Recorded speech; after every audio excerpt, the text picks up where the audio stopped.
To go or not to go to Felicien Rops Museum? Ah ben si, on a décidé d'y aller. Malgré une rue un petit peu sale et délabrée, nous avançons et enfin le musée est en vue.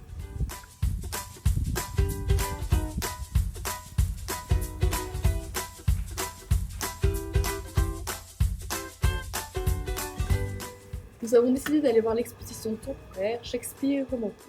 Après avoir acheté nos places, nous entrons.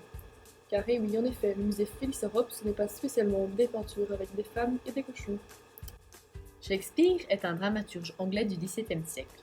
C'est le plus joué aujourd'hui. De son vivant, il n'a pas tellement influencé les arts plastiques. C'est seulement à la fin du XVIIIe siècle que les artistes s'inspirent de ses œuvres et de ses personnages.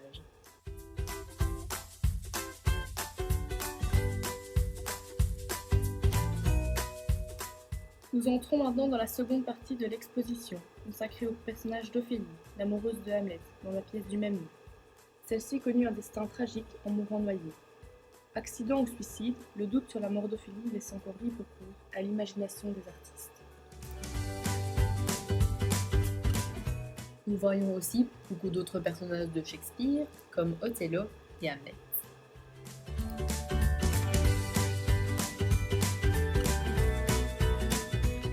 Les audioguides sont aussi disponibles pour regarder les œuvres, même si ce monsieur ne semble pas vouloir être filmé.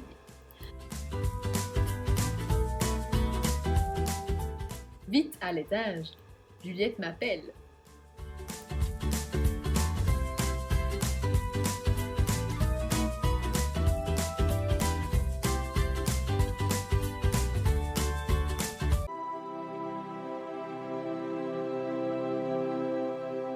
Roméo et Juliette est l'œuvre de Shakespeare qui a été le plus adaptée à travers les siècles. En film, en comédie musicale, en spectacle ou en théâtre, tout y est passé. Les amants au destin tragique ont bouleversé les artistes.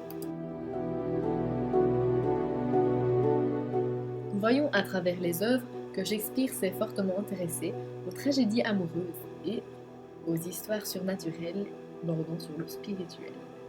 Le mystère de cette œuvre nous a intrigués. Oups, Shakespeare est tellement intéressant qu'il fait déjà mal. Retournons donc. Nous comprenons donc pourquoi Félicien Rops, c'est un peu la fierté des Namurois. Sortant de ce musée, c'est très romantique de se balader dans les petites rues éclairées.